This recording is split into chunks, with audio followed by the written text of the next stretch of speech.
Hopping high, easier to stay. Everyone can feel the vibe. Chosen one of CG's tribe. Jumping in with flaring grace. Half they smiles on every face. Ribbit, and off we go. Tony's the star of the show.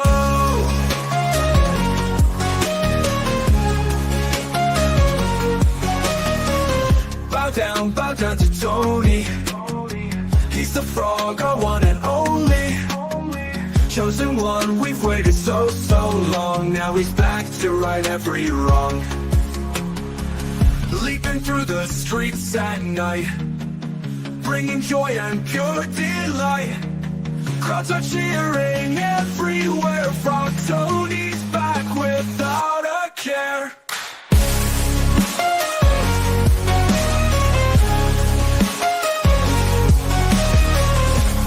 Left and hopping right, sparking magic in the night. CG's hero love so true. Tony's here for me and you.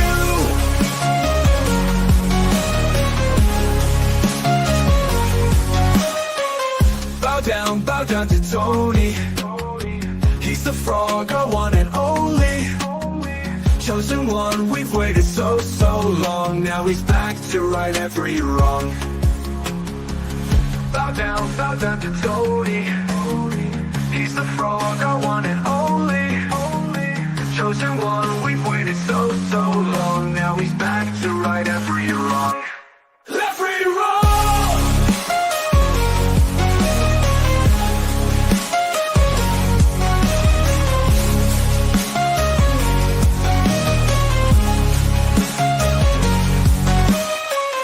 Leaping through the streets at night, bringing joy and pure delight.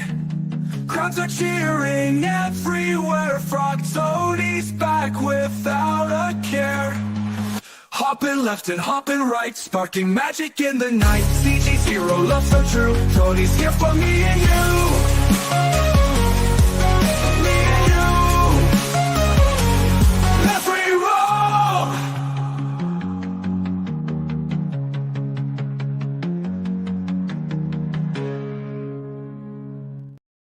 Good afternoon, meatbags. It is the often imitated, never duplicated, chosen one of CG, Chicano Stanley, the one, the only Frog Tony. And I welcome you to this second episode, this second Frog Tony show. That's right, we're 2 in a row. We've made it. We've actually accomplished 2 shows in a row. Can we keep this going? Can we keep the momentum going?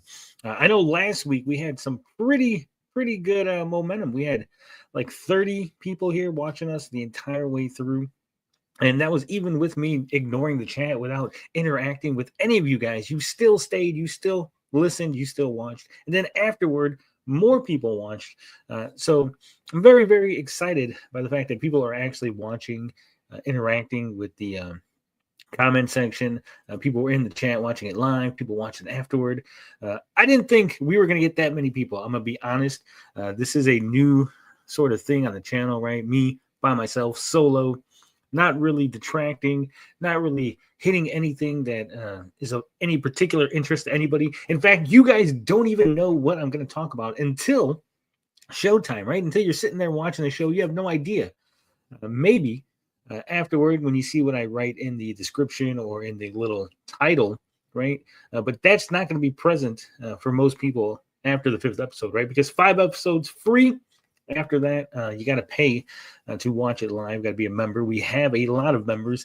Thank you, Riley, for gifting 91 memberships. That means 91 people after the 5 episodes are over should still be able to watch at least 1 episode live. And if they so choose, get a higher tier so they can go ahead and watch the replay of all the episodes going forward.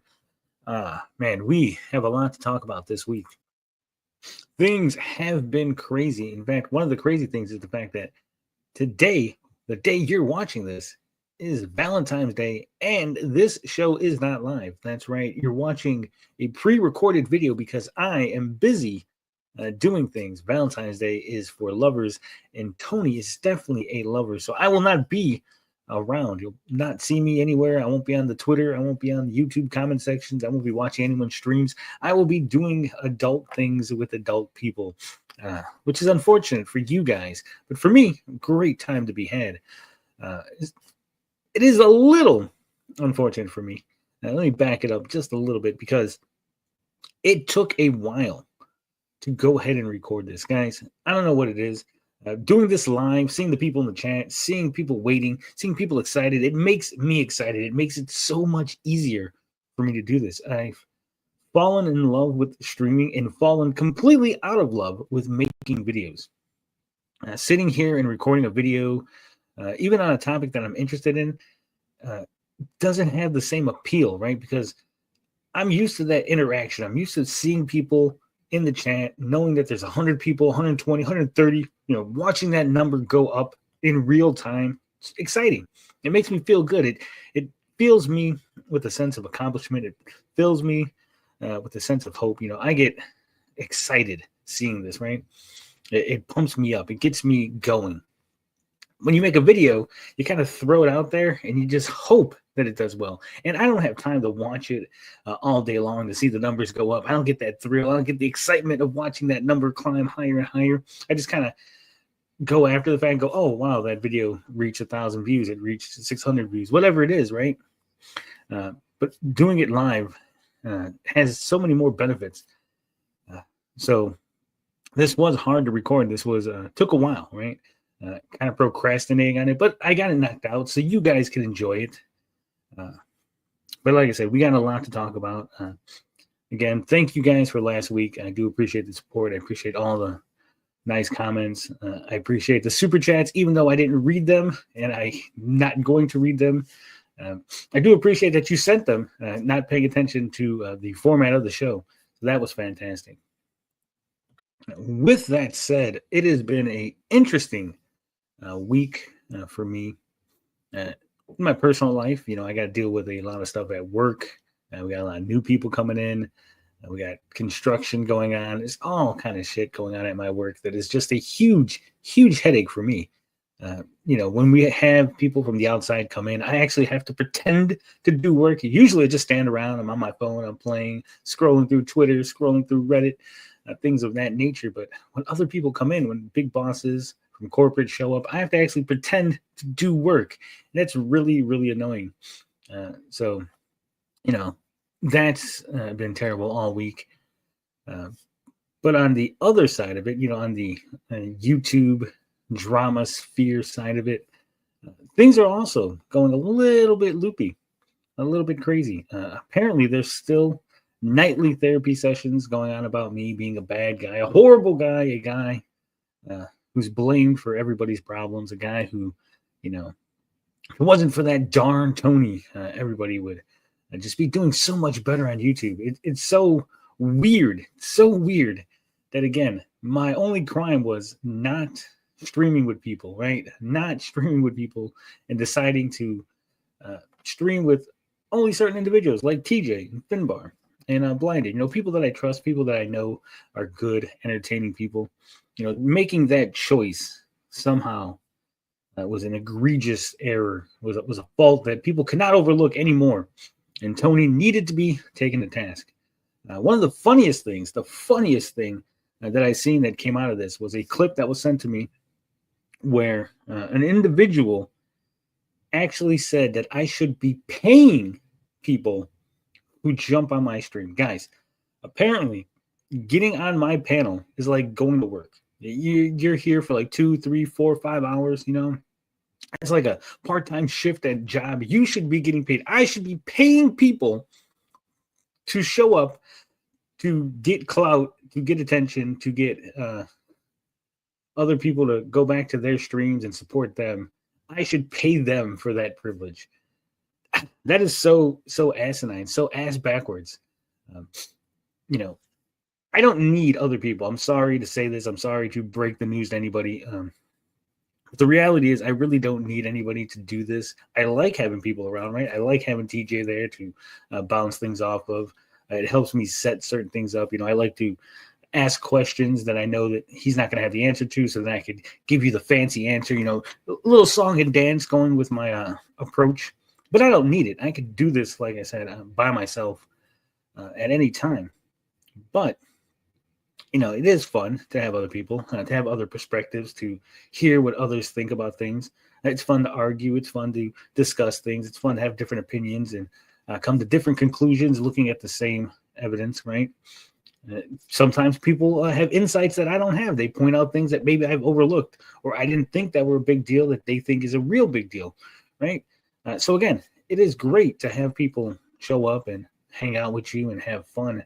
But at the end of the day, it is my channel. People are watching to support me. People are sending in super chats to support me. Unless it's earmarked for somebody in particular, right? I don't think there's an obligation. I don't feel a need to share my revenue, whether it's ad revenue or super chat revenue or whatever, with other people because they clicked a link to hang out, right? Again, I'm not forcing anybody. I wasn't requiring anyone. I didn't say, hey, you got to be here for X amount of hours every week, right? This is not a job. It's voluntary basis. So for these people to just verbally in public state that they should be getting paid, that I should have paid them money to be on my streams is so freaking wild to me.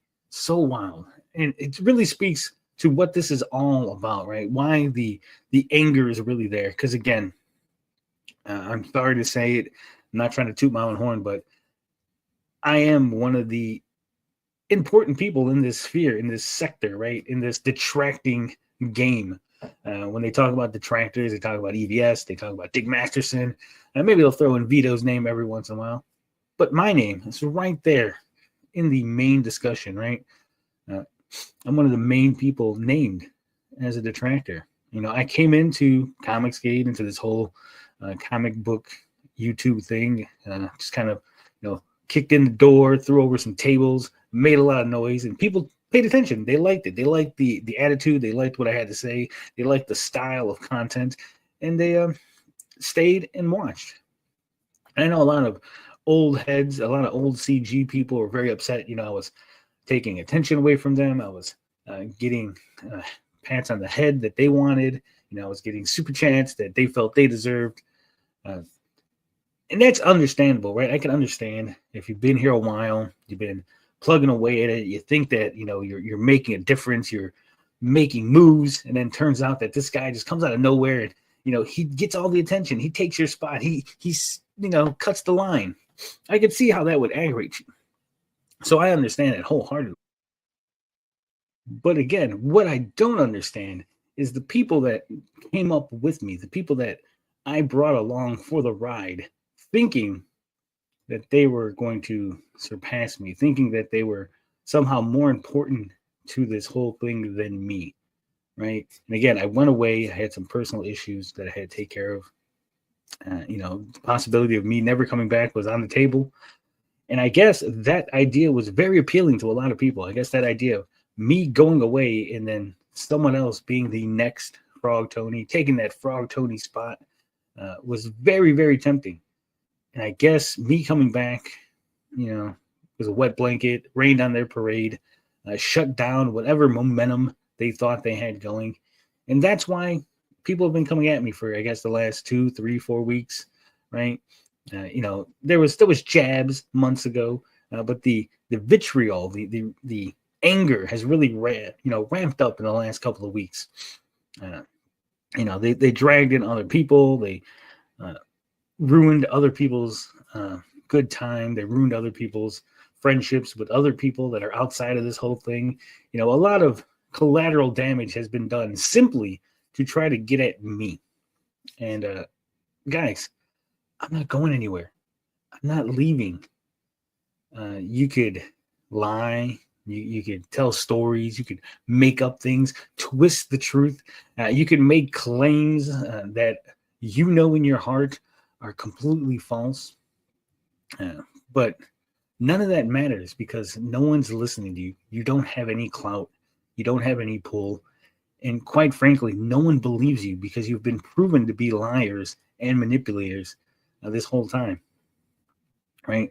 My audience, who knows me, who've been here for a long time, who've seen me grow, who have seen me say things, who understand where I'm coming from, my positions, who know that I'm always going to be honest, right? These people are not going to be swayed so easily by the fakery, by the tricks, by the lies that you tell. But I applaud your efforts, right? It's a good shot. Everybody's gotta take a chance, I guess. Everybody's gotta try to make a move. It's just sad when it's your friends, ex-friends, I guess now, trying to make moves by putting knives in your back.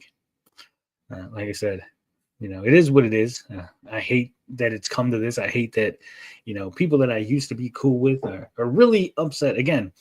Not because I've done anything to them, not because I've attacked them publicly, not because I've even named them publicly, right? Simply because I chose to take YouTube seriously, to try to make a business out of this, and to try to surround myself with people who could help me do that, right? Having fun is great. Having fun is fantastic. But having fun does not help me grow my channel. Having fun does not help me, quit my job and do YouTube full time. So I'm sorry. Again, I apologize. If I need to be the bad guy for you to feel better about yourself, right? You got to shirk your responsibility and put the blame on somebody. Then I will wholeheartedly take that blame. I'm here, guys. I'm here to be blamed. All I ask is that you focus your anger on me, directly on me, right? Don't bring up any other people. Don't try to drag anyone else into these arguments. Don't try to, ruin anyone else's good time because you're mad at me. Just come at me directly, right at me. I can take it. I'm a big boy. I can handle it. You can call me names. You can make fun of my looks. You can tell me I'm boring. You can say my show sucks. You can say I'm a grifter. I'm a clout chaser. Whatever it is you want to say, whatever it is you need to say to make you feel good, go ahead and say it. Like I said, I just ask that you do focus on me because I am the reason for your anger. I'm the reason for your failure. So take it out on me. Now, with that out of the way, we got to talk about video games and my just apathy towards them. Guys, I don't know what's wrong with me. Something is very, very wrong with Frog Tony. I don't think I love gaming anymore. I don't think I enjoy gaming the way I used to. I don't know what it is. It's not a lack of games. I have over 500 plus games that I have not played. I haven't even started them. They're sitting on my PlayStation, untouched, unloved, just there, saying, "Hey, look at us. We exist." And for whatever reason, I just can't seem to want to play them. I have no desire. I have the entire Yakuza series, the entire Assassin's Creed series, multiple compilations for Castlevanias, for Mega Mans. And for whatever reason, I just can't bring myself to play them. I'm not depressed. So if you're thinking, oh man, this is depression. Tony's depressed. I'm actually very happy. I'm more happy now than I've been in a long time. So it's not depression. I have plenty of time to play games. So it's not even a time thing, right? It's like, I just don't enjoy it.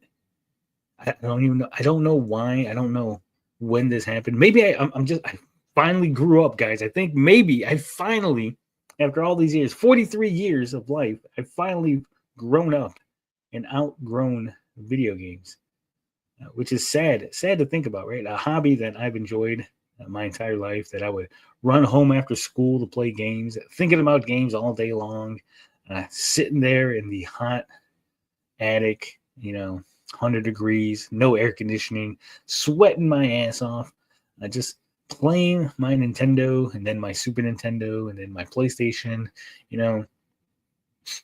for hours and hours, staying up way past my bedtime, staying up late on school days, 1, 2, 3 in the morning, playing video games, and then getting a couple hours of sleep before I had to run off to school and doing it all over again. But now, even when I have time, even when I have a whole day, right? I got time. I can play games. I have plenty of games to play. I have plenty of choices, plenty of things that I was interested in. I bought these games because I wanted to play them. But I sit there and I just stare. I just stare at the game menus. I can't play them. I don't know. Again, I have no idea what it is. It is a weird feeling because it's pure apathy. I have no strong connection. I have no strong feelings and no interest, no enthusiasm for the game. I'm not like, oh, I'm really excited. I got to play this. And even when I do manage to somehow break through, get a game started, start playing it, I don't get into it, right? Like I'll play it for a couple hours and then I'm just like, okay, that was a thing I did. I'm not excited to keep playing it, right? If I stop, I never go back to it. I have so many games, again, untouched, but I have a bunch of other games, that I've started, maybe got like an hour, 2 hours, 3 hours in a game, and sometimes up to like 4 or 5 hours. And then I just stop. I just stop playing them. And I have no desire to go back. And again, it's not, I didn't have fun with them. It's not like the game was broken or the game's, really bad. It's just, I have no strong interest in gaming. And it's very frustrating. It is super frustrating to think, when I was a kid, I was like, man, I wish I had a lot more money to have, whatever games I wanted, more free time to just do whatever I want. And I have those things. I have the free time. I have the money. I have the games. I have the equipment. I have the big TV. I have everything I need except the desire to play the games. And I don't know if I'll ever get that. I don't know how to get that back, right? Like, how do you get that back? How do you want to play games again? And now there are a few games that I do enjoy. I was playing Vampire Survivors the other day, and it's not even really playing, right? Because it more or less plays itself. You just kind of move around and avoid things. So you're not really doing much. I'm just looking at numbers, as damages are being done to enemies and, little sound effects as I'm collecting stuff. So it's not really involved that much to actually doing anything. Like, I don't have to really think about what I'm doing.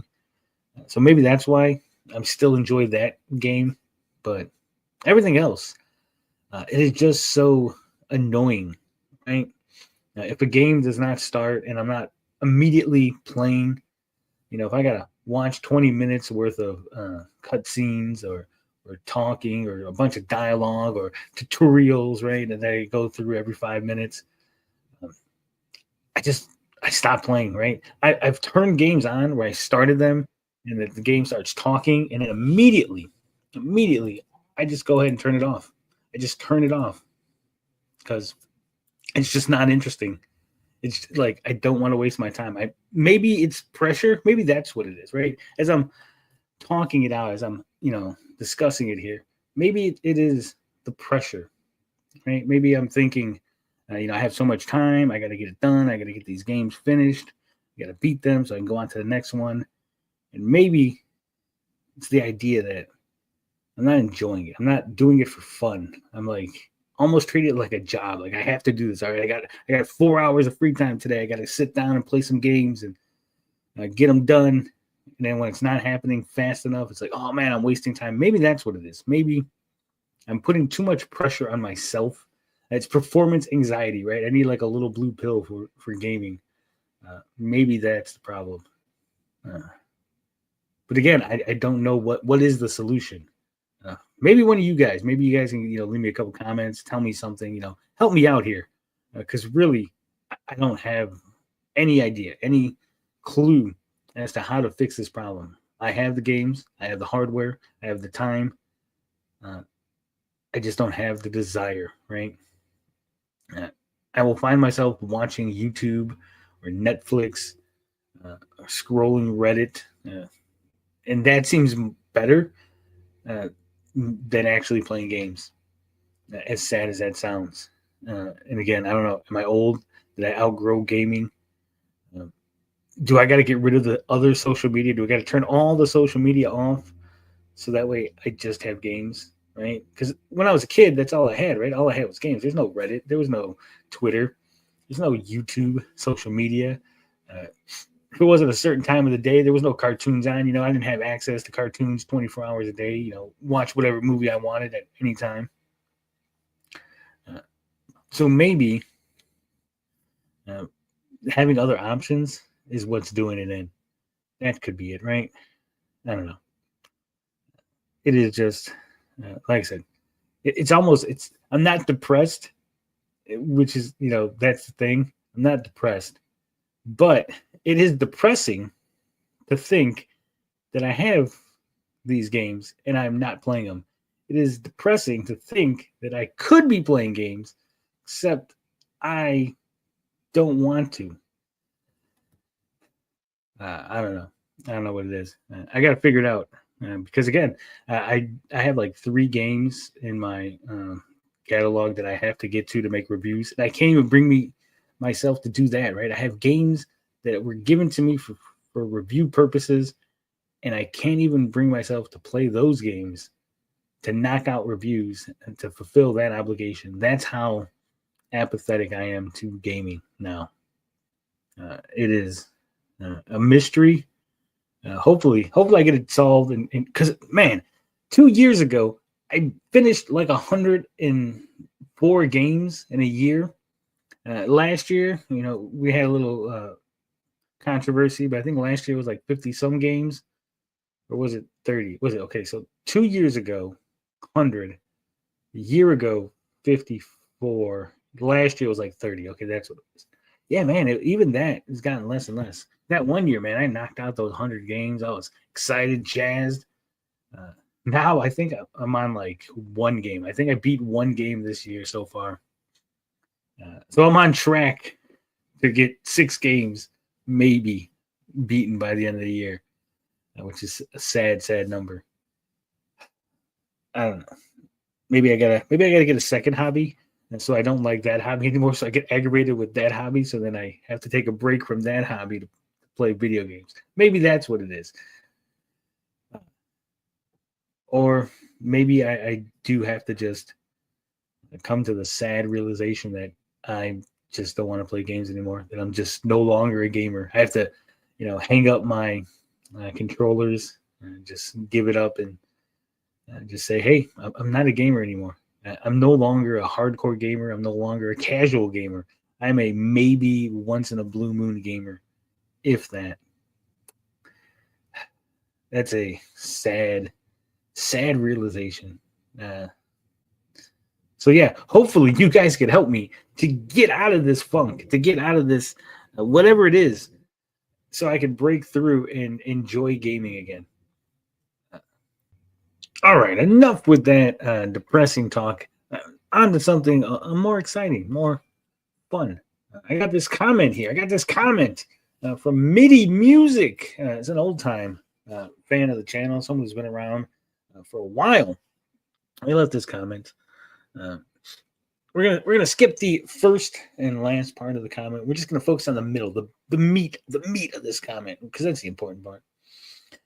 So I did a stream talking about Smash JT's lawsuit, and in that stream I mentioned how my YouTube career, my prominence, was all thanks to Tommy Tellerico giving me attention, right? Paying attention to me, elevating me amongst all the other haters of the Amico, the anti-Amico crowd. I was elevated thanks to Tommy's attention, and obviously then the attention of the cultist, right? People focusing on me made it seem like I was important, and then that helped snowball into a career on YouTube. But we got this comment from Mitty. Let's see what he has to say. He says, as for your rise as a YouTuber, Tony, I think it's only semi-true that Tommy could have killed you by ignoring you. In a way, it's true because he did set you in motion with the YouTube thing by letting you interview him on your channel. But you didn't actually need his engagement to draw views because people like me clicked almost anything Amico related at the peak of the craziness. So you could have done it without him engaging with you if you would have gotten the idea to try. I don't think this is true, right? And again, I'm not trying to be humble. I'm just trying to be truthful here. But during the Amico time, there were a lot of people coming out of the woodwork trying, to make Amico related content, whether it's pro Amico or anti Amico, right? But if you look, the amount of people that came and went versus the amount of people that stayed, right? That maintained a presence. It's like a 4-to-1 ratio, right? With people coming and going so fast. Because yeah, they would get a little attention, right? You make that first video, you would get some attention, but if you didn't have it, if you didn't have a reason for people to stick around, they wouldn't. And then your views would just dwindle until it wasn't even worth it, making videos. So I think, again, what made it worth it, what made people want to watch me initially was, again, being the only hater to interview Tommy. And then, when I was writing articles and making videos, the vitriol, the hate, and the anger towards me specifically and the things that I said, right?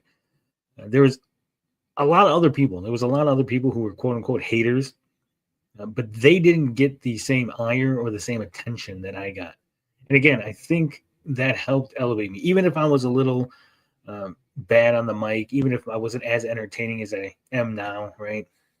Even if my shows weren't that great and they were long and boring and drawn out and would take me an hour and a half to get to a point, people stood around. They stuck around. They stuck it out with me because at the end of the day, the Amico cultists were really mad that I existed, right? They were really mad that I had a voice on YouTube. And again, some of it was me. I was adamant. I was loud. I was crass, right? I was out there, making noise, trying to get attention. And luckily, they actually gave me the attention that I needed. But again, I think if I didn't get that attention, if they didn't come at me, right, a lot of other people wouldn't have known I was around. A lot of other people wouldn't have stuck around, right? Because a lot of people were here just to piss them off, right? We're going to piss Tommy off by supporting Tony. I understand that. I realize that in hindsight. So yeah, I still maintain that sure, I might have been something on YouTube without Tommy, without the Amico cultists giving me attention, but I don't think I would have been nowhere near the level that I was at, right? And again, because Tommy's giving me attention, because I'm becoming this lightning rod for controversy around the Amico, that's how I end up, having people like Vito show up, right? Vito showed up. Hey, you're the guy. You're the only guy talking about the Amico. You're the guy that Tommy hates. Let me hop on your show, right? And other people, when you had people that were defecting from the cult, they would come to my show because, again, they knew it would piss off their former friends, their former associates, right? Doing things like buying the shell, and then all the backlash from that, all the controversy around that, So, again, would I have had some sort of presence? Sure. Would I have stuck around? Maybe, right? But I definitely would not be where I'm at today at the level if it wasn't for the fact that they gave me the attention, right? They gave me the motivation, the push. Because if you listen to a lot of those videos, I always talk about spite being a very strong motivator of mine. And it was that spite to anger people, to get people mad, to say, hey, I'm not going away. I'm going to stay here and I'm going to keep pushing and I'm going to keep making videos on the Amico despite all your yelling and crying about it. Again, without that spite, without those people fighting me, I probably wouldn't have had the desire to keep going. So thank you, Amico cultists. Thank you, Tommy Tellerico, for launching my career. I'm sure Eric July is going to send you a fruit basket because, now that I'm his headache, and since it was your fault, he should probably thank you guys too, right? All right, so that's all I want to say about that. Thanks again, Mitty, for the support, for watching me. You've been here. You're like an OG. You're one of the very, very early people on this channel, and I appreciate you still being around, right? When I'm big time, when I'm 100,000, 200,000, 1 million subscribers, I'll still remember you, Mitty. I'll remember you. Higher, further, faster. I'll remember him. I remember Beefy. I remember Uyamiko. I remember all you guys. I have a really good memory. I recognize people's avatars. Don't change your avatars because that'll confuse me. I won't know who you are if you do that. And don't change your name, obviously. But if you keep your name and your avatar, I'll always remember who you are. And if I see you, I'll be like, hey, that's an OG. That's a guy that's been here for a while. I love that guy. All right, let's get into some news. I don't really talk politics around here, right? I try to stay away from the politics. Everyone knows I lean to the right, I'm center right. And I try to stay away from all that, right? I don't have strong opinions about a lot of things, at least not on YouTube, right? I keep them to myself. I don't want to alienate anyone because we're talking about games, we're talking about movies and TV shows and comic books. I think we should keep all the personal politics out of that, right? You guys don't need to know. It doesn't matter what my personal beliefs are. What matters is what I think about the media, right? What are my opinions on these products? What are my opinions on these pieces of art, pieces of entertainment, right? That's the important thing. And I've always tried to maintain that. But you'll forgive me for this one or two. Actually, we have two they're sort of political, but I think they're just more funny, right? All right, the first one here is this article from the TYEE. The TYEE. It's some Canadian thing, right? It's funny because Aisha Ahmad, strong Canadian name, real strong. Ahmad, definitely. When I think Canadian, that's kind of strong Canadian name I think of. She put out this article, right? Said, don't test us, Trump. It won't end well for you, guys. Just be resigned to your fate, Canada. And I know you guys want to feel like tough guys, right? Yeah, you want to feel like you accomplished something. You big boys, put on your big boy pants. But we would wipe the fucking floor with you if the United States wanted to. If at any point Donald Trump said, hey, invade Canada, it would be done by the end of the night. One night. It would take us fucking less than 24 hours to invade and take over Canada. You would be the 51st state by the end of the week, okay? So let's not even play this game. Let's not even play pretend, right? Let's not even try this shit.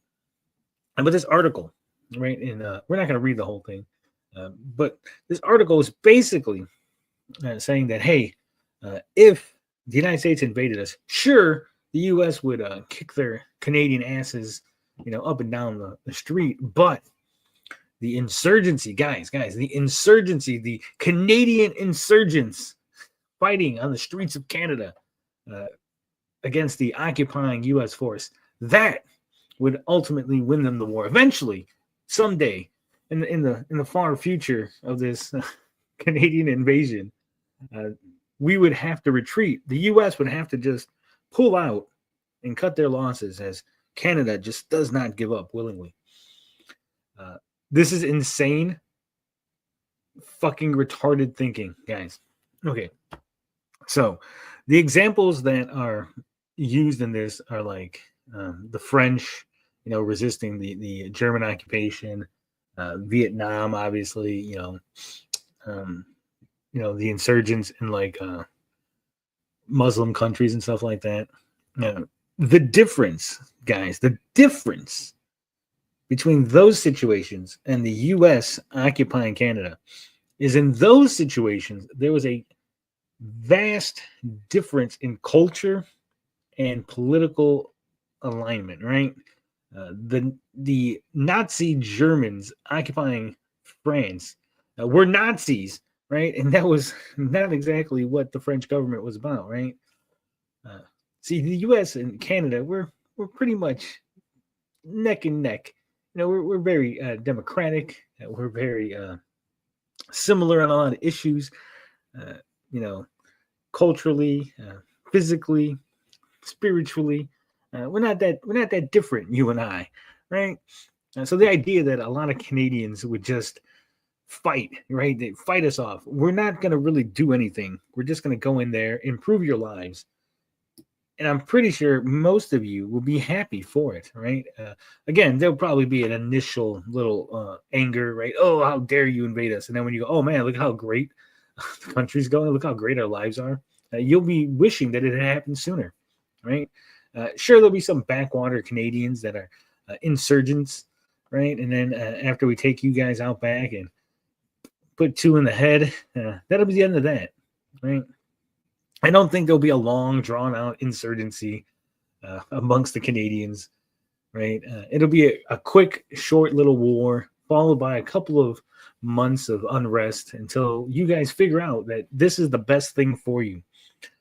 So no, don't test us, right? You have nothing. You have no leverage. So the idea, again, the idea that Canada thinks that they're going to somehow strong arm the U.S. Silly, ridiculously silly. And also, I'm pretty sure you guys do not have the stomach for the things that need to be done, right? You would have to do horrible acts against U.S. military personnel during your quote unquote insurgency that I just don't think Canadians have the stomach for, right? So let's just cut the bullshit. Guys, you should just go ahead and be our 51st, 52nd, and 53rd. We got to break up Canada. It can't just be one giant state, right? I think that's where I disagree with Trump, where he's like, we're going to make you the 51st. I think we should make it like the 51st through like 55th or 56th, right? Also, we got to get rid of that whole French Canadian shit. We're not speaking French. We're not making that an official language in the U.S. So you can get that idea right out your head, Quebec. Right? We're gonna make you speak English like the rest of the U.S. Yeah, but yeah, I thought this was funny that someone actually wrote this seriously as sort of a rallying cry to the Canadians. Guys, don't worry, you got this. You'll eventually win with your moose insurgency.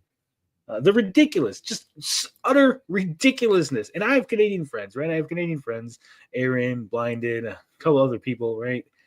And I love my Canadian friends. But guys, you will be American citizens by the end of the week if we decide to go ahead and invade your country, right? So don't even play. Don't play with us like this, okay, Canada? Just be lucky that we're not invading you, that we are allowing you to exist as a country.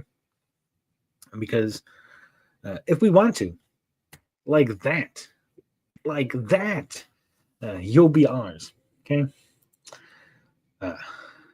That said, we have another little international incident. And this one, I think, is a lot funnier. Mexico's Sheinbaum threatens to sue Google over Gulf of America map changes. How could you? What is there even to sue, guys? I'm pretty sure if Google wanted to call your country brown people land, and they put it on all their Google Maps, brown people land, there's really nothing you can do about it, right? I don't think Google, Google was like sued, right? In like Russia or something. Like, wasn't it sued in some country where they owe like billions and trillions of dollars, and it's just like, oh yeah, it's great, fucking you find us now, try to collect, right? Because you can't. So let's say you sue Google, right? In Mexico court, and Mexico goes, yeah, the Mexican government wins. Google owes them $1 dollars, and then Google goes, fuck you, we ain't paying you. You have no authority. You cannot force Google to pay you. You cannot force Google to make changes. You got nothing. You got no hand. This is all virtue signal bullshit. They're really mad because Trump said, hey, we're going to call that the Gulf of America, and Google said, fuck yeah, let's do that. Let's go ahead and call that Gulf of America. And I know if you zoom in or zoom out, like it goes back and forth, Gulf of Mexico, Gulf of America, Gulf of Mexico, parentheses America, right? Just be happy. Just be happy that it still says Gulf of Mexico sometimes, right? But yeah, this, again, silliness. This is what you guys need to worry about, right? Google deciding to call a body of water the Gulf of America because somehow the name matters, right? Again, I think the whole thing is silly. I think calling it the Gulf of America was silly, right? It's a fuck yeah, America, hell yeah. But at the same time, it's like, oh, that's so silly, right? Does it even matter? We called French fries freedom fries for a couple of days, right? None of that really fucking matters. It's just a body of water. It does not somehow transfer ownership to us by calling it the Gulf of America. We don't somehow get extra money or extra fame, right? This isn't fucking Civilization 7. We don't get like a fucking victory. Landmark victory. The U.S. wins the game, right? Because we've taken over the Gulf of Mexico and renamed it. That's not how this works. So again, this is all just political posturing and fucking virtue signaling. And at the end of the day, it is just part of the circus, part of the show, right? That is distracting all the common people from all of our actual problems, our real fucking problems. So maybe you should be worried more about the border and not getting bitch slapped by our tariffs instead of what the name of the body of water is on Google Maps. Maybe that's not as important as making sure that the drugs and stuff don't flood into the U.S. Right? Let's try to stop that one first, and then we'll discuss the Gulf of America situation. Right? I think that's a fair trade. I think that sounds good. Right? Worry about actually important shit first, and then the stupid shit later. Right? And that goes for us too, right? Trump. Let's worry about the important stuff. Let's get rid of those taxes. Let's get rid of taxes on tips, right? I'm on board for that one. Maybe not all income tax. Maybe we can't do it. We can't pull that off. It's not economically viable at this stage. But definitely, let's not tax the tips, right? Let's take taxes off of tips, especially for YouTubers, right? Because basically what we get paid is tips anyway, right? So. Super chats are tips on a technicality. So let's stop charging me taxes on that, right? Especially when Google takes 30% of my money. So yeah. In summation, Gulf of America is awesome. You should be happy that we allowed it to be the Gulf of Mexico for so many years. You're welcome. And maybe worry about some important shit and not trying to sue Google in a meaningless lawsuit that even if you win, will amount to nothing. You've wasted your time, you wasted your people's time, you wasted your resources for nothing. Let's focus on the important shit first. Let's focus on making sure that the country is a good place, is a nice place to visit. Being a Mexican, I would one day want to go back there, and I don't want to get robbed, right? So let's maybe try to focus on that, not getting Tony robbed in a future date, right? All right. Now it's time to shift gears just a little bit and talk about Joe King versus job ads. That's right. The review that I've been putting off for so long. George Peter Gatzett, he gave me the PDF file for Joe King versus job ads a long time ago, a while ago, and I was supposed to read it. I was supposed to review it. I was supposed to look at it and kept putting it off, getting busy, not living up to my end of the obligation, right? I owed George a review. I said I was going to do it. And like I said, so many months ago, I should have knocked this thing out. But for whatever reason, it kept getting pushed off to the side. And unfortunately for George, we're going to have to push it off to the side once more. Sorry, guys. No review of Joe King versus job ads this week. Maybe we'll get to it next week. But I mean, I'm just playing. George, I'm just playing. We're gonna review Joe King versus job ads. I can't keep this up. I can't do it to you. But no, full transparency. I like George. I consider him a friend. I'm working on a secret project with George at the moment. So take that for what you will. But Joe King versus job ads. Oh, man. I will say, if you know George, if you've watched George on anyone's streams, if you've experienced George, then you know exactly what you're in for with Joe King versus job ads, because Joe King is George Peter Gatzett. It's him. It's 100%. His attitude, his silliness, his zaniness, his unpredictability, his dad jokes, all of it is what you're going to find in Joe King versus job ads. Now, let me pull up an image to sort of give you a kind of an idea of what we're talking about here. So this here is an image, page 4. Joe King, he's broken his cape.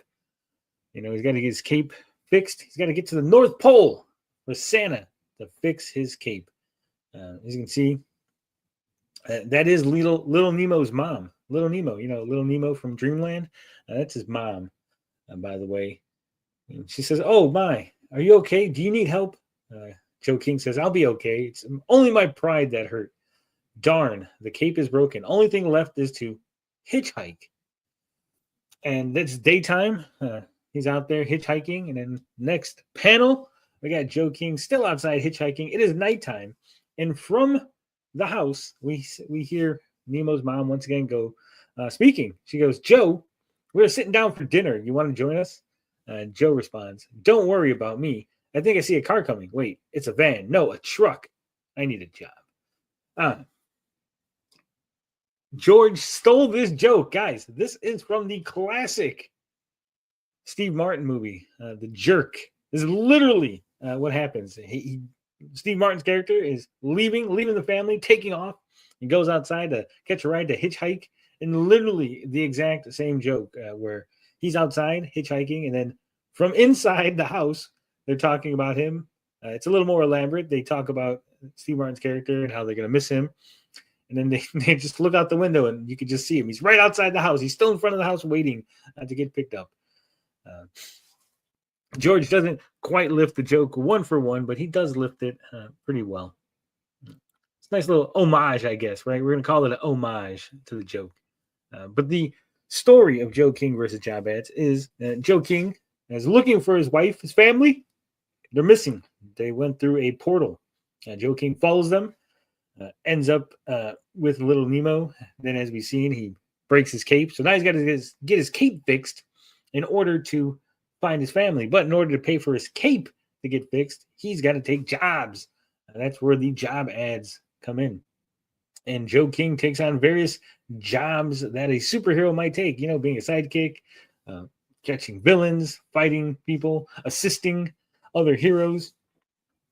And in classic George Peter Gatzis comedy style, hilarity ensues. Again, if you know George, if you've seen him and you like his style of humor, his style of Canadian wackiness, then you'll like this book. It is pretty entertaining. I like the comedy. I like George's style of humor, right? I get the jokes.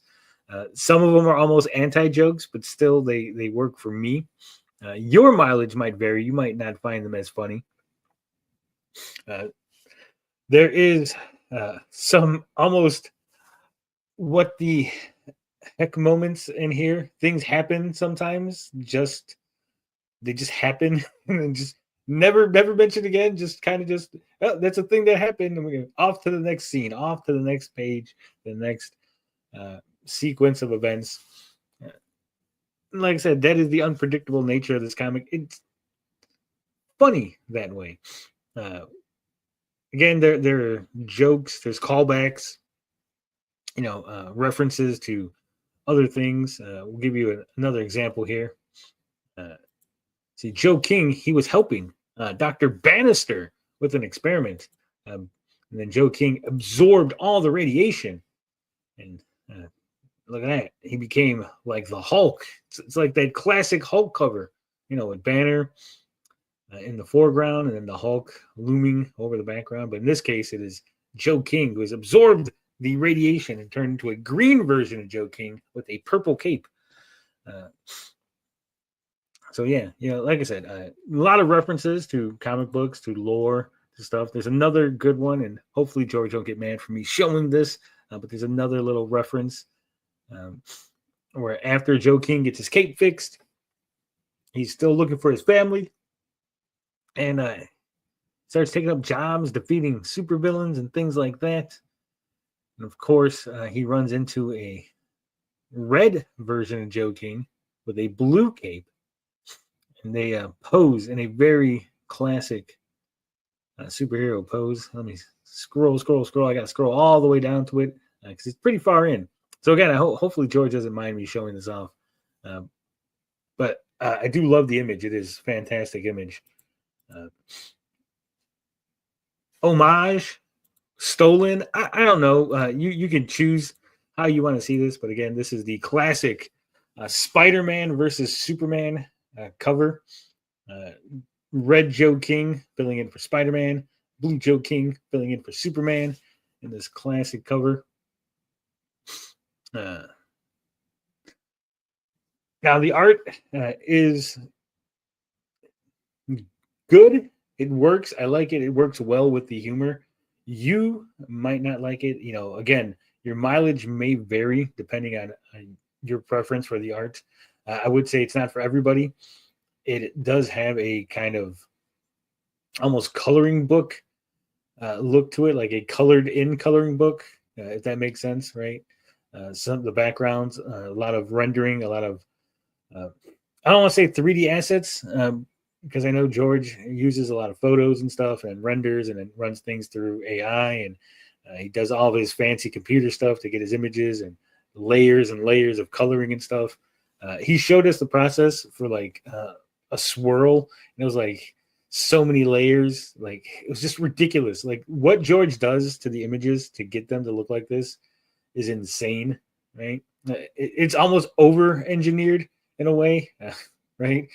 It would almost be simpler in my mind anyway. It would probably be simpler if he just was able to draw it the way he saw it, but he's able to manipulate these images and do just insane things with colors and backgrounds, and again, it's not for everybody, right? It's not everybody's preference. I think it works for the character. It works for the story he's telling. I don't think this style would have worked in more of a serious comic or something like a Cyber Frog or even an Isom. I don't think it would work, but it works well for what this is, right?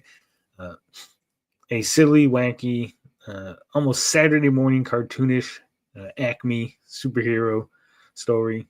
Nothing's too serious. Nothing is treated like high cinema. It's not high art. It's just Joe King. It's just Joe King. And like I said, I enjoyed it. It's really funny. It's really good. A little disappointed that it ends in a sort of to be continue, right? Like a cliffhanger. And there is almost a non sequitur with, I guess it's a reference to something that happened maybe in a previous book, because we kind of just, after Joe King gets the radiation, we kind of just go over to like this family with a little girl who finds a dinosaur, and then there's a couple of pages of her and this family talking about dinosaurs and feeding the dinosaur, and it really just kind of just comes out of nowhere. I guess the family had some experience with Joe King in the past, right? So we do see Santa Claus, and again, references to other things, references to like Back to the Future in here. I mean, George just crams just everything he could in here, and it somehow works. It works well. Very imaginative, very funny. If you like George, you like funny comics, highly recommend Joe King vs. Job Ads. I'm assuming, and what they say when you assume, but I would assume that the other books in the series, the Black Diamond Effect, are probably of similar quality, right? And again, that is just an assumption, but based on George talking to him, seeing the process he does and how he makes his images and everything, I would assume it's all more or less the same sort of quality, same sort of jokes, same sort of style and everything, aesthetic. So, if you like one, if you like Job Ads, you probably should pick up all of them. I'm interested to see where the story goes from here, and I'm also interested to see where the story came from, because obviously this is not the first book in the series, not the first book in the whole Joe King experience.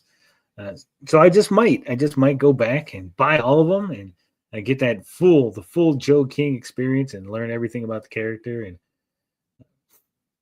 maybe do some reviews and let you guys know, how the quality has improved over the years, how things have changed, and whether or not the debut of Joe King lives up to the current day Joe King, right? That'll be interesting to see. But yeah, it's a good book. It's for what it is. It's fantastic. Like I said, don't go into it looking for like a big in-depth story. Don't go into it looking for like a dynamic, action-packed, blood and guts thing. No, it's not. That's not what it is. Again, it is Saturday morning cartoon, corny dad jokes, and Canadian humor. So yeah, Like I said, I like it. I enjoyed it. I recommend it to all of you guys to check it out. All right, folks. I know this wasn't the best episode, right? Probably a little weaker than last week's. I understand that, it's a little bit rushed. Um, Again, I think the energy level, the excitement isn't there as much when I'm not live streaming versus recording a video, right? Because recording a video, no one's there. I don't get the immediate gratification of seeing people in the chat, seeing people excited to hear what I got to say. There wasn't a lot of crazy, wacky news stories either, right? And for me personally, there's a lot of things I'm interested in, a lot of things that I want to talk about, that I want to get to. But I don't know if all of them make good content, right? All of it makes good radio, as it were. I'm interested in anime. I'm interested in getting back into that. Kinnikuman has debuted on Netflix. I've been watching that. I've been enjoying it. It is almost a one for one from the manga, right? Which is, they do that very well.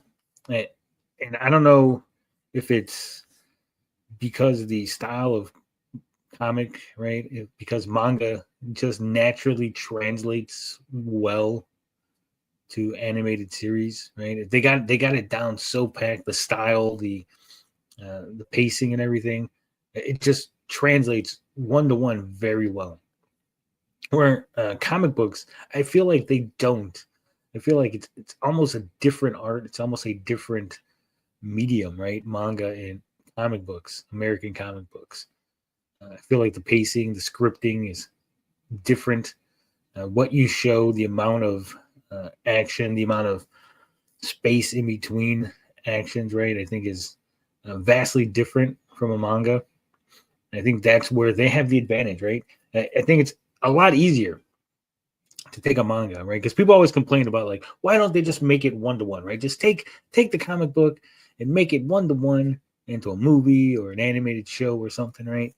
And again, I feel like it's not as easy. And I think manga is able to do that because they literally show pretty much every frame, right? You're getting almost all the frames in a manga, right? And that's why it takes so long. That's why the fights are so drawn out. That's why you get all this extra stuff going on, and you got to get through like 3 volumes of the 3 takabans before you end up at the end of like 1 episode worth of story, right? So I think that's the difference, is that it's a lot slower paced, and I know that doesn't sound right because a lot happens in a manga, right? But when I say slower pace, I mean, in an American comic, you're going to have days pass, night to day, it's going to happen. Where in a manga, it just seems like you go through the entire day. You almost slow down the pacing so that way you see everything. And then I think that makes it easier to translate again to the animated screen. So Kinnikuman is awesome.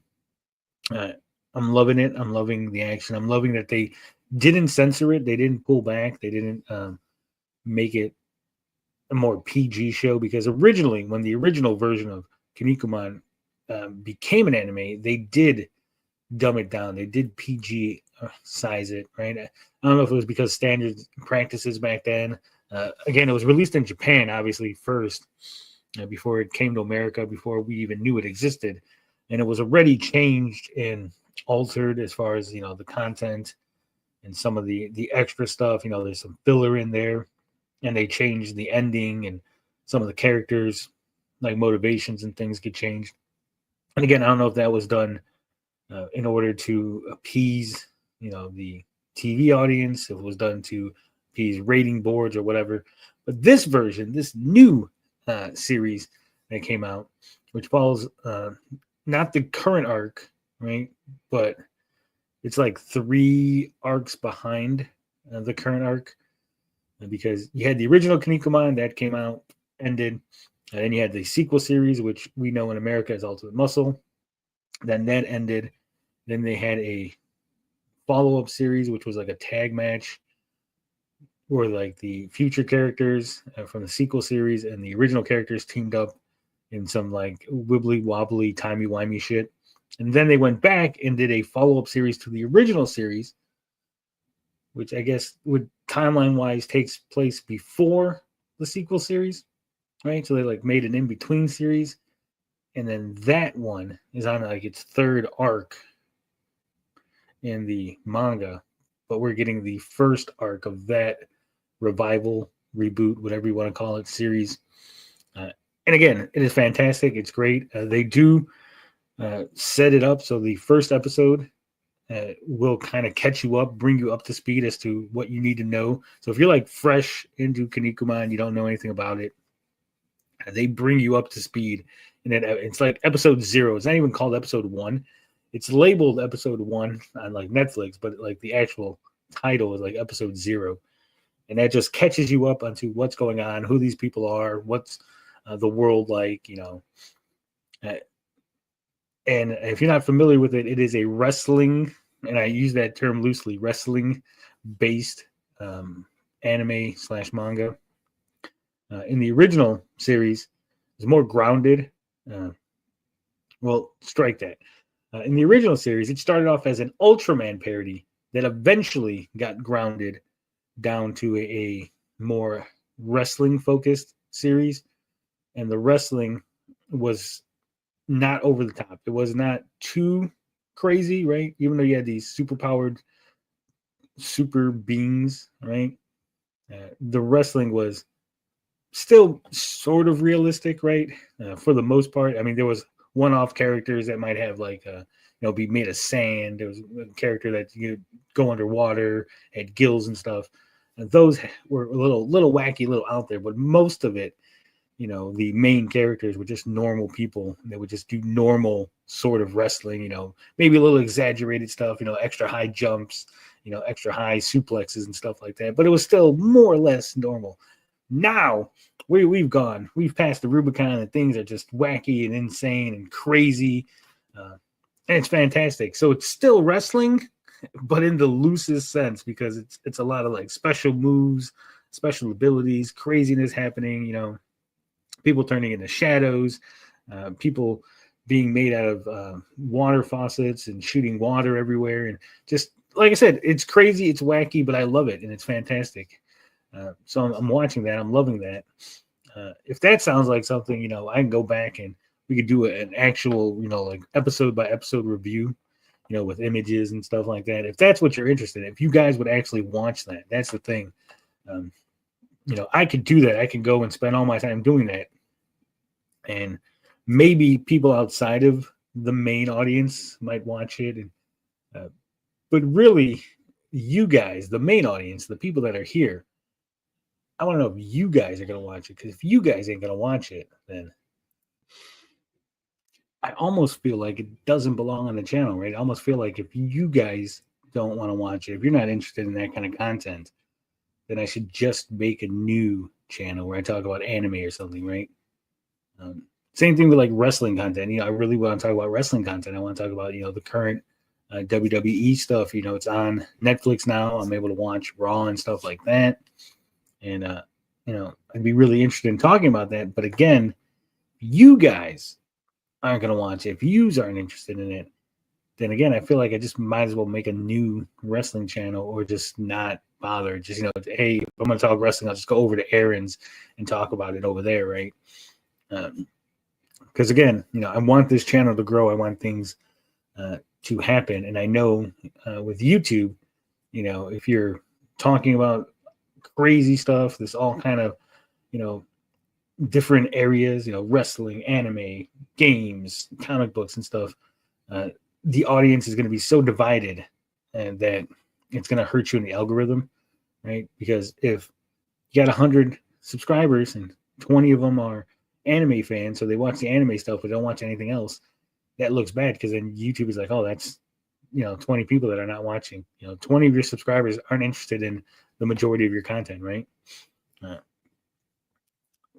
And then amplify that now with multiple content, right? So you got 20 that are interested in wrestling, 20 that are interested in anime, 20 interested in gaming, 20 interested in detracting Eric July, 20 interested in comic books, right? So if I detract Eric July, 20 people watch, and then the other 80 people don't watch.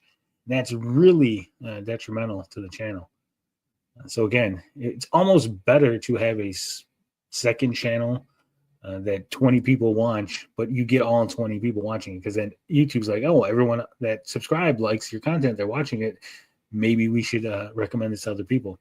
The algorithm is a bitch like that. So if you guys are interested in that kind of thing, you got to let me know, right? You got to let me know in the comments. You got to be like, hey, we're interested in hearing about anime or movies or TV shows or what have you. Even if I have to do that all at once, or if I have to throw that in, say, hey, you know what? We are interested in anime, but maybe not as its own thing. Maybe just throw that in, do an anime review. It's part of your detracting, right? Do some detracting, anime review, more detracting. It's kind of sandwich it in there and do it that way, right? So let me know. Like I said, let me know what you guys think. Again, I apologize that this was not high energy because, again, I'm recording this. I'm not streaming it, and it's late at night. I'm exhausted from work. I wish it, Friday wasn't Valentine's Day. Then I could have, got up, streamed it. It would have been real fantastic. You guys would have loved it. But high energy, Tony. But unfortunately, it is. And so, like I said, I have things to do. So I recorded this for you guys because I did make the obligation. I did say, hey, I was going to do a Friday show every Friday. And we do got all these new subs. We do got all these people interested. We have some momentum. I want to keep that going. So hopefully I at least entertained you a little bit. You guys were interested in some of the things I said. If not, maybe next week we'll get back on track, right? We got a little bit off track this week. Maybe next week we'll get back on track. We'll see how it goes then. It's a little shorter show, I understand. Like I said, it's going to be like an hour to maybe an hour and a half. 2 hours is kind of pushing it, I think. Again, all depends on what we have, right? All depends on the topics and how much I have to say on them. But I'm shooting for at least an hour of content and at least one comic book review on every episode. Last week we did Inglorious Rex. This week we did Joe King versus Job Ads. Who knows what we're going to do next week? It won't all be indie stuff. Some of it might be mainstream Marvel. I might go and pull a couple comics from my boxes and boxes of comic books, and we'll read those. We'll talk about those, right? If I do that, if it's an indie comic, because they're longer, right? Like Inglorious Rex has way more pages than a floppy, right? Same thing with like a Riververse comic. You get 90 pages instead of a 23 floppy. So if it is a floppy that I get and not like a graphic novel or something, then I'll try to get like 3 or 4 issues, in a row. Say, okay, here's like issue 93 through 97, right? And we'll talk about those 3 issues. That way there is more content, because I think, one floppy, like, oh, okay, here's what happened, boom, boom, boom, 5 minutes and we're done. So if it comes down to where I'm pulling stuff like that, we'll talk about multiple issues, right? And I think like the what ifs, because I have a whole bunch of what ifs. I think those would be pretty good to talk about, because you don't really need to know a lot of background. They kind of, again, bring you up to speed. Okay, this is what happened. This is where we're at. At least the original ones, right? The original what ifs were really good at setting it up and going, okay, Spider-Man is the Amazing Spider-Man. He was bitten by a radioactive spider. And then Uncle Ben got shot by a robber. But what if the robber didn't shoot Uncle Ben? And then that's where you would shoot off, right? Where like the new ones are just kind of like, what if Miles Morales is Thor? Okay, Miles Morales is Thor now. Like no setup. You don't know who the character is. You don't know nothing about the history. You don't know why this change is happening. It's just, hey, we just wanted this to be a thing, right? So I think, showing, I think that would even be kind of a good lesson, right? Like show like an older what if and a newer what if, and go see the difference and see why this one draws you in. This one gets you invested in the characters, even if you're not familiar with them, even if you don't know the history. Like they bring you up to speed really well, and then you hit the ground running. Versus the other one that doesn't worry about bringing you up to speed and just kind of throws you in the deep end and goes, figure it out. So yeah, I think that would be a good discussion to have. So maybe we'll do that. Maybe that's the idea. Maybe next week I'll grab some what ifs from different eras, right? Because again, I got a whole bunch. I got some old, what ifs from the original run. I got some what ifs from like the '90s, and I think I got a couple what ifs from 2000s. I gotta check the dates on those, but they're newer what ifs. I know that much. I think one of them even is written by Kevin Gradeau. So Eric July, shouted him out way back in the gap. So it'll be interesting to see what his writing is like. Yeah, I think I think I've talked myself into this. I think that's what we're gonna do. Some what ifs next week, maybe 3 or 4 of them. I'll grab some and we'll see how that goes. Who knows? Might be a learning lesson, right? And again, they're a lot easier to scan into the computer, so we can have some images and take a look at that and really get in the nitty gritty about it. All right. With that said, thank you guys for watching. Thank you for liking, subscribing, commenting on the video. Hopefully, I set this up correctly and it premieres well, and you guys all enjoy it. But until next time, love, peace, booty grease.